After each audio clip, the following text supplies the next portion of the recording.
Good morning students. देखिए आज फिर आप लोग को एक वीडियो लेके आ गया हूँ। ये मैट्रिक क्लास के 2023 में पूछे जाने वाले एग्जाम के वीवीआई क्वेश्चन है। इस क्वेश्चन में साइंस का क्वेश्चन हम लेके आया हूँ। इस क्वेश्चन में आपको समझाने का प्रयास करेंगे। बहुत सारे बच्चे को लॉन्ग क्वेश्चन याद होने में दिक्कत होता है, तो थोड़ा थोड़ा कोशिश करेंगे कि हम बच्चे को लॉन्ग क्वेश्चन तैयारी करवाएं। तो 10 क्वेश्चन आज वीवीआई लेकर आ गया हूँ, तीनों विषय से है। तो पहला क्वेश्चन है सबसे पहले कि प्रकाश संश्लेषण प्रक्रिया से आप क्या समझते हैं। प्रकाश संश्लेषण प्रक्रिया से आप क्या समझते हैं। तो देखिए लघु उत्तरीय क्वेश्चन जो होती है ना, थोड़ा स्लो मोशन में सोचो तो याद हो जाता है। तो सबसे पहले हम एक बार फास्ट बोलते हैं, उसके बाद देखिएगा। हरे पेड़ पौधे सूर्य की उपस्थिति में वायुमंडल से कार्बन डाइऑक्साइड, पृथ्वी से जल, खनिज लवण लेकर कार्बोहाइड्रेट का निर्माण करते हैं। इसको हम प्रकाश संश्लेषण कहते हैं। और इसी को अब स्लो में सोचो कि हरे पेड़ पौधे, जो पेड़ पौधा हरा होता है, उस सूर्य के उपस्थिति में, किन के उपस्थिति में, सूर्य के उपस्थिति में वायुमंडल से क्या, कार्बन डाइऑक्साइड, पृथ्वी से जल, खनिज लवण लेकर कार्बोहाइड्रेट का निर्माण करता है। हरे पेड़ पौधे सूर्य के उपस्थिति में वायुमंडल से कार्बन डाइऑक्साइड और धरती से यानी भूमि से जल, खनिज लवण लेकर कार्बोहाइड्रेट का निर्माण करता है। इस प्रक्रिया को हम प्रकाश संश्लेषण कहते हैं। एक बार और देखिए, हरे पेड़ पौधे सूर्य के उपस्थिति में वायुमंडल से कार्बन डाइऑक्साइड और पृथ्वी से जल, खनिज लवण लेकर कार्बोहाइड्रेट का निर्माण करता है। इस प्रक्रिया को हम प्रकाश संश्लेषण कहते हैं।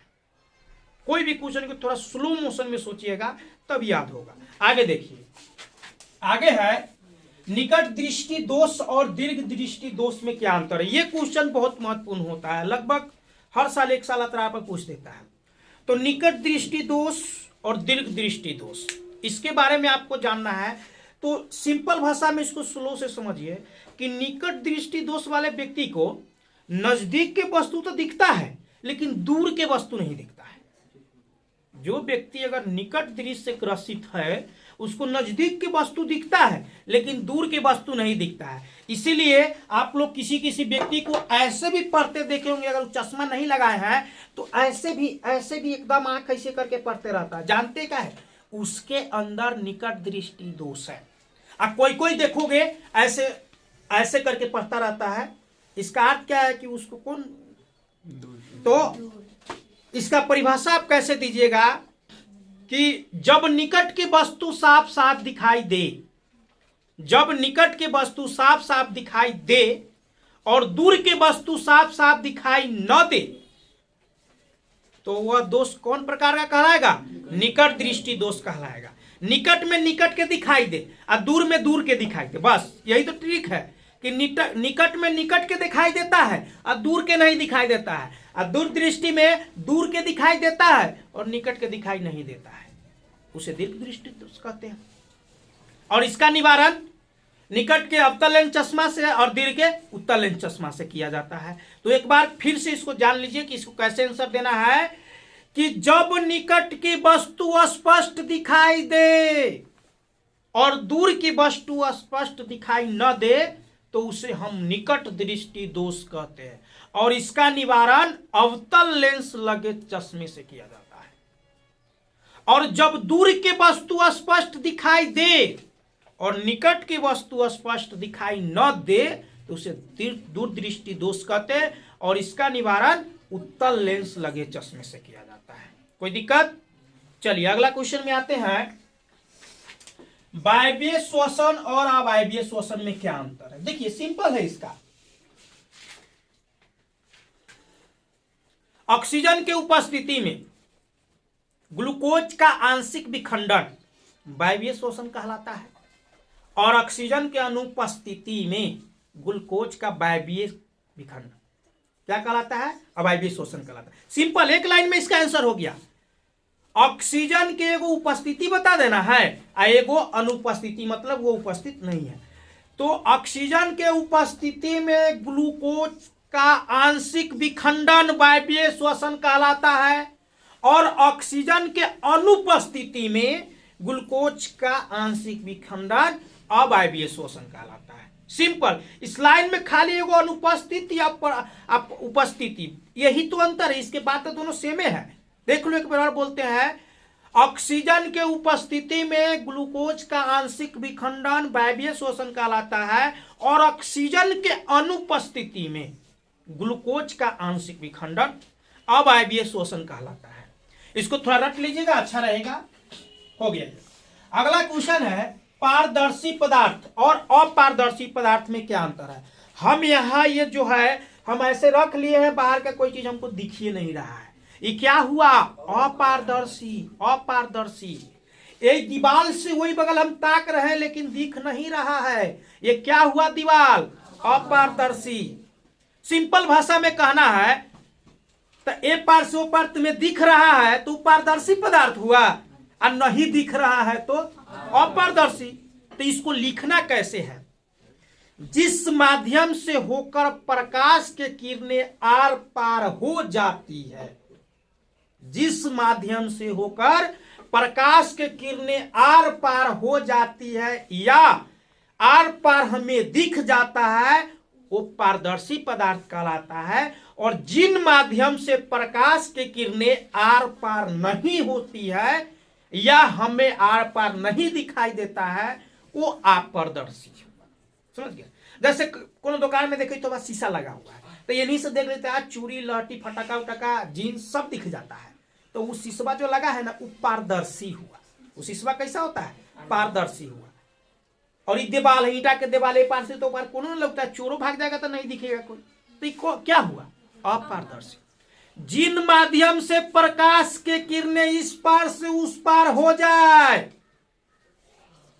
पारदर्शी पदार्थ कहलाता है। और जिन माध्यम से प्रकाश की किरणें इस पार से उस पार न हो, अपारदर्शी कहलाता है। एक और होता है पारभासी, बिचो बिचला, मझिला।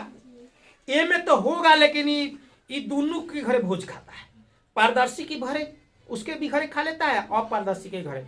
मतलब न कहे कि उहे सापो मरे लाठी न टूटे, मतलब ओकरो घरे तैका ताक ले तो तैका दिखबो न कर, तो मतलब प्रकाश के कुछ अंश उस पर हो लेकिन पूरा ना हो, या आप लोग देखें तो धुंधला दिखाई दे, उसे पारदर्शी पदार्थ अर्ध पारदर्शी पदार्थ कहते हैं। जैसे कागज में तेल लगा हुआ कागज, आ शीशा जो अभी देख रहा है ऐसे ताक रहा गुई गुई दिख रहा है, लेकिन जब उसको घस दो पूछो पर तब देखोगे तो थोड़ा थोड़ा दिख रहा है।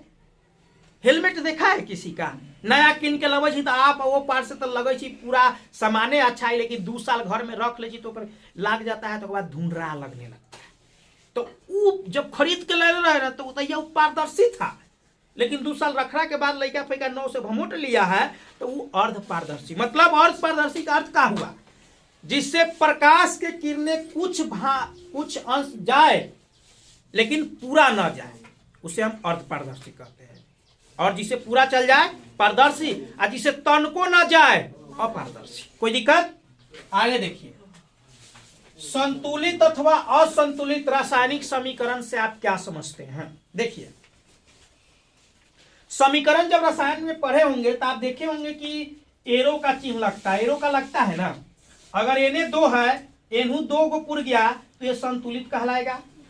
एने 3 है और एने 2 है, ये क्या कहलाएगा, असंतुलित कहलाएगा। तो इसका परिभाषा कैसे दीजिएगा कि किसी भी रासायनिक समीकरण में दोनों ओर प्रत्येक तत्वों की परमाणु की संख्या समान हो।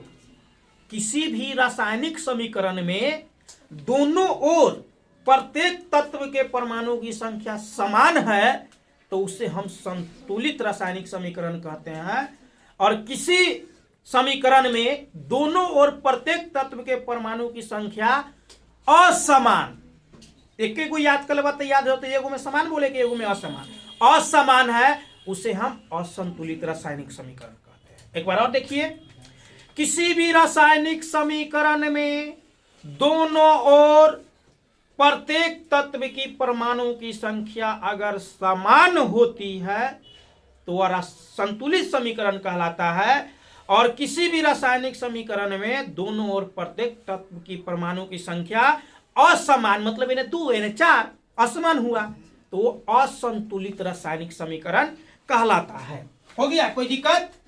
ठीक है, अगला क्वेश्चन आ रहा है, प्यूटरी ग्रंथि को मास्टर ग्रंथि क्यों कहता है? देखिए, हमारे शरीर में जितना भी ग्रंथि है ना, सबका नियंत्रण ये करता है प्यूटरी ग्रंथि।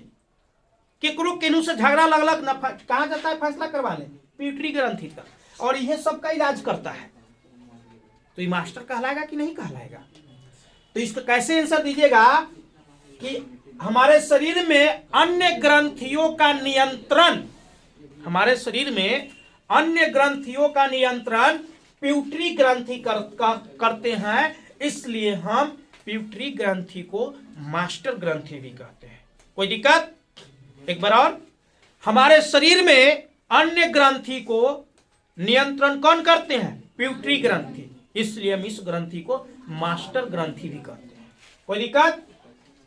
उसके बाद सजीव के 4 लक्षण को लिखना है। अरे सजीव के 4 लक्षण क्या क्या होगा? बहुत सुंदर, बहुत सुंदर। देखिए, सबसे पहले जो सांस लेता है, जो चलता है, जो खाता है, वृद्धि करता है, प्रजनन करता है, तो सब श्वसन है। अच्छा, कोई हरकत करता है, ये टेबुलवा के बगैर छूले ही हरकत करेगा? नहीं ना करेगा, ये श्वसन नहीं हुआ, माने सजीव नहीं हुआ। तो श्वसन के कुछ लक्षण निम्नलिखित है, जिसमें श्वसन करने की क्षमता, श्वसन, प्रजनन, वृद्धि, उसके बाद प्रजनन, ये हाँ उत्सर्जन, ये सब करने की, उत्सर्जन हाँ, ये सब करने की जो क्षमता होती है, क्या कहलाते हैं? सजीव के 4 लक्षण होते हैं। सजीव के 4 लक्षण प्रजनन, श्वसन, वृद्धि, पोषण, ये सब क्या होते हैं? सजीव के 4 लक्षण होते हैं। संमंजन क्षमता से आप क्या समझते हैं? संमंजन क्षमता, ये देखिएगा, बड़ा सुंदर क्वेश्चन। एक सेकेंड, कभी काल तुम ट्रेन से जाता होगा, ट्रेन से, और किसी और ख्याल में खोए हुए हो, अब बाहर जब नजर दौड़ाओगे तो लगेगा कि सब चीज दौड़ भागल जा रहा है, भागल जा रहा है, लेकिन एक बैग तू आंख के एकदम रोक के देखे के चाहबा तो पता चलता है अरे ये पटरीवा सही धीरे धीरे नहीं दिखता है। तो वही कहा है कि आंख के द्वारा अपने सीरियली पेशियों के तनाव को घटा या बढ़ाकर साफ साफ देखने की क्षमता को समंजन क्षमता कहते हैं। आंख के द्वारा अपने सीरियली पेशियों के तनाव को घटा या बढ़ाकर किसी भी वस्तु को देखने, साफ साफ देखने की क्षमता को हम समंजन क्षमता कहते हैं। जैसे मान के चलिए, हम अभी यहां बुक को पढ़ रहे हैं, हमारा आंख क्या किया है कि इतने दूर, माने कि अपना डिस्टेंस लिया है कि इतना दूर पढ़ना है, और फिर आंख वहां चला गया, मतलब कुछ ना कुछ ताना है अपने अंदर, तब वहां पे दिख रहा है। तो आंख द्वारा अपने सीरियली पेशियों को तनाव को घटा या बढ़ाकर साफ साफ देखने की क्षमता को हम समंजन क्षमता कहते हैं। कोई दिक्कत? इसको थोड़ा रटिएगा।